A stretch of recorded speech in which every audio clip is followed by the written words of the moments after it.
वचन संहिता उसका 24वां अध्याय उसके 7 से लेकर 10 तक। हे फाटकों, अपने सिर ऊंचे करो, हे सनातन के द्वारों ऊंचे हो जाओ, क्योंकि प्रतापी राजा प्रवेश करेगा। वह प्रतापी राजा कौन है? परमेश्वर जो सामर्थ्य और पराक्रमी है, परमेश्वर जो युद्ध में पराक्रमी है। हे फाटकों, अपने सिर ऊंचे करो, हे सनातन के द्वारों तुम भी खुल जाओ, क्योंकि प्रतापी राजा प्रवेश करेगा। वो प्रतापी राजा कौन है? सेनाओं का यहोवा वही प्रतापी राजा है। हे फाटकों, अपने सिर ऊंचे करो, हे सनातन के द्वारों ऊंचे हो जाओ, क्योंकि प्रतापी राजा प्रवेश करेगा या महिमा का राजा प्रवेश करेगा। यहाँ पर बाइबल कहती है कि फाटकों को ऊंचे होने की आवश्यकता है और सनातन के द्वारों को ऊंचे होने की आवश्यकता है, क्योंकि महिमा का राजा प्रवेश करेगा। महिमा का राजा आपके हृदय में प्रवेश करना चाहता है, क्योंकि बाइबल कहती है प्रकाशित वाक्य उसके 3 अध्याय उसके 20वें पद में कि वह द्वार पर खड़ा खटखटाता है और जो कोई द्वार खोलेगा तो यीशु मसीह अंदर आकर वास करेंगे और खाना खाएंगे। अगर हम उत्पत्ति उसके शुरू के अध्यायों में देखें तो हम पाते हैं कि आदम और हवा ने पाप किया और वे परमेश्वर की महिमा से रहित हो गए। अगर हम आदम और हवा के बारे में पहले देखें तो हम देखते हैं कि वे परमेश्वर के साथ वार्तालाप में थे, परमेश्वर के साथ सहभागिता करते थे, परमेश्वर के साथ अपनी जिंदगी को खुशी के साथ जी रहे थे। हर बार हर दिन परमेश्वर उनसे बात करने के लिए आया करता था और परमेश्वर उनसे बातचीत किया करता था। उनकी जिंदगी में कोई दुख या कोई परेशानियां नहीं थी, वे अच्छी जिंदगी को जी रहे थे। किंतु जब पाप आया, जब आदम और हवा ने पाप किया, तो परमेश्वर के साथ जो उनकी सहभागिता थी वह टूट गई। परमेश्वर ने जो महिमा उन्हें दी थी वह उनके पास से चली गई। परमेश्वर ने जो उन्हें आशीषें दी हुई थी वह आशीषें उनके पास से चली गई और उन्हें अदन की वाटिका में से बाहर निकाल दिया गया। और बाइबल कहती है कि सब ने पाप किया और सब परमेश्वर की महिमा से रहित हैं। रोमियो उसका 3 अध्याय उसका 23वां पद। सब ने पाप किया, सब परमेश्वर की महिमा से रहित हैं। तो इसका मतलब यह है कि मैं और आप परमेश्वर की महिमा से रहित हैं और हमें उस महिमा को प्राप्त करने की आवश्यकता है जो हमने खो दी है। जो आदम और हवा के पास महिमा थी, उस महिमा को वापस प्राप्त करने की आवश्यकता है। और प्रभु यीशु मसीह इस दुनिया में इसलिए आए कि उस महिमा को वापस दे दें। प्रभु यीशु मसीह इस दुनिया में इसलिए आए कि वे हमारे पापों के लिए उस क्रूस पर अपने लहू को बहा दें, ताकि उस लहू के बहाए जाने के द्वारा हमें पापों की क्षमा प्राप्त हो सके और हम पापों से मुक्त होकर परमेश्वर के द्वारा दी गई उस महिमा को पुनः प्राप्त कर सकें और उस महिमा को हम वापस ले लें। और उसके लिए हमें अपने आप को ऊंचा करने की आवश्यकता है। हमारे हृदय को परमेश्वर की ओर ऊंचा उठाने की आवश्यकता है। हमारी आत्मा को परमेश्वर की ओर ऊंचा उठाने की आवश्यकता है, क्योंकि बाइबल यहाँ कहती है कि हे फाटकों, अपने सिर ऊंचे करो, हे सनातन के द्वारों ऊंचे हो जाओ, क्योंकि प्रतापी राजा या महिमा का राजा प्रवेश करेगा। और वह महिमा का राजा कौन है? परमेश्वर जो सामर्थी और पराक्रमी है, परमेश्वर जो युद्ध में पराक्रमी है। इसके पहले अगर हम देखें 3 से 6वें पद तक, तो वहां हम पाते हैं यहोवा के पर्वत पर कौन चढ़ सकता है, उसके पवित्र स्थान में कौन खड़ा हो सकता है, जिसके काम निर्दोष और हृदय शुद्ध है, जिसने अपने मन को व्यर्थ बात की ओर नहीं लगाया और न कपट से शपथ खाई है। वह यहोवा की ओर से आशीष पाएगा और अपने उद्धार करने वाले परमेश्वर की ओर से धर्मी ठहरेगा। ऐसे ही लोग जो उसके खोजी हैं, वे तेरे दर्शन के खोजी याकूब वंशी हैं।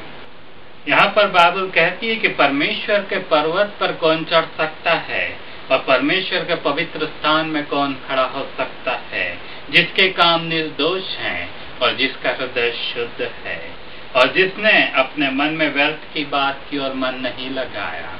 और यह धार्मिकता कहाँ से प्राप्त हो सकती है? ये परमेश्वर के पास से ही प्राप्त हो सकती है, क्योंकि अगला पद कहता है, और अपने उद्धार करने वाले परमेश्वर की ओर से धर्मी ठहरेगा, वह यहोवा की ओर से आशीष पाएगा।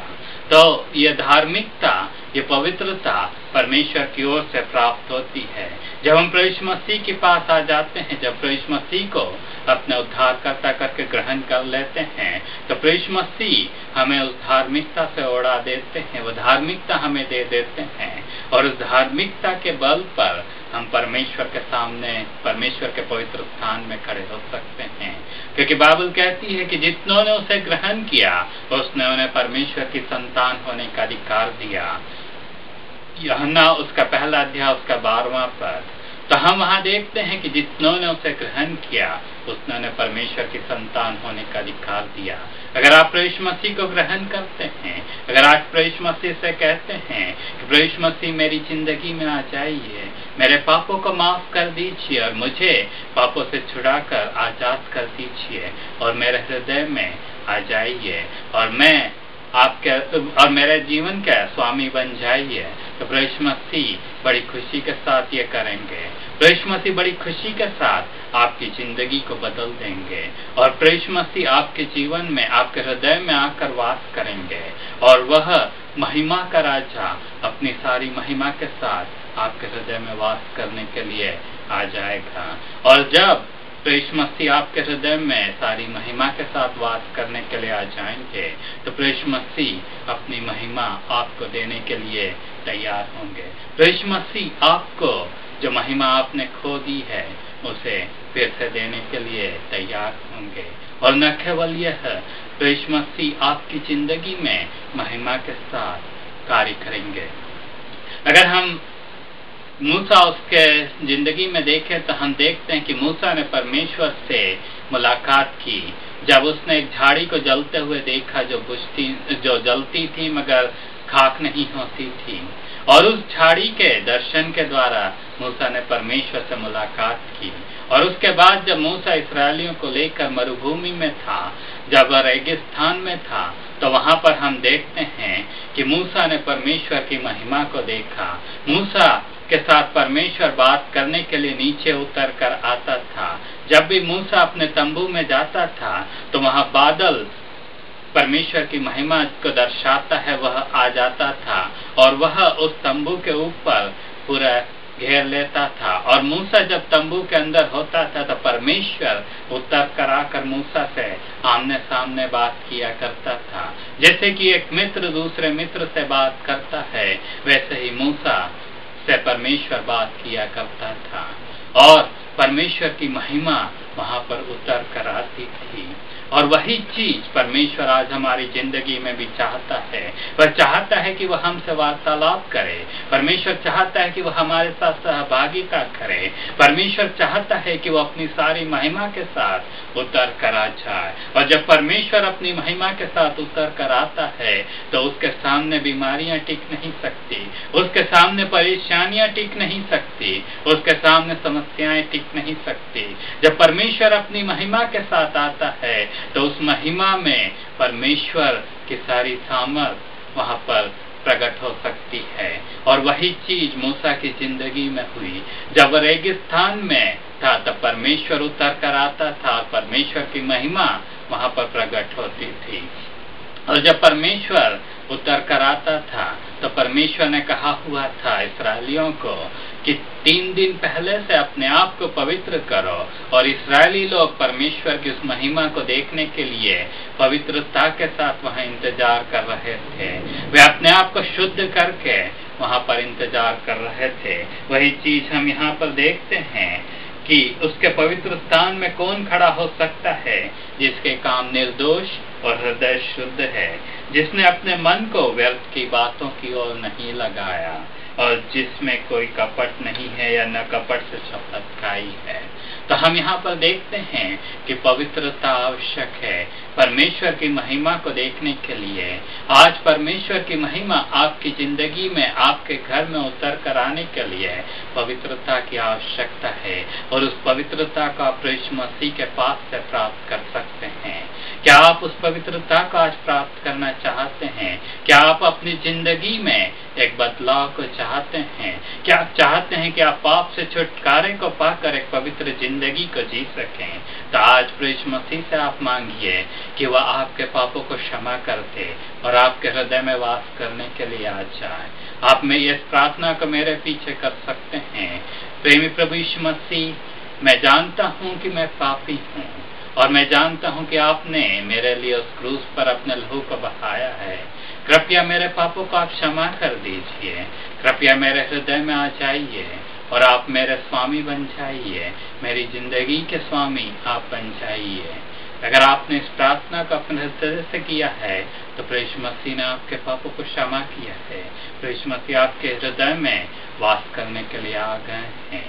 आप एक पवित्र जिंदगी को जी सकते हैं और न केवल यह, आप प्रभु मसीह की महिमा को अपनी जिंदगी में देखने के लिए योग्य हो गए हैं। और उस महिमा को देखने के लिए आप प्रभु मसीह की राहों पर लगातार चलते रहिए।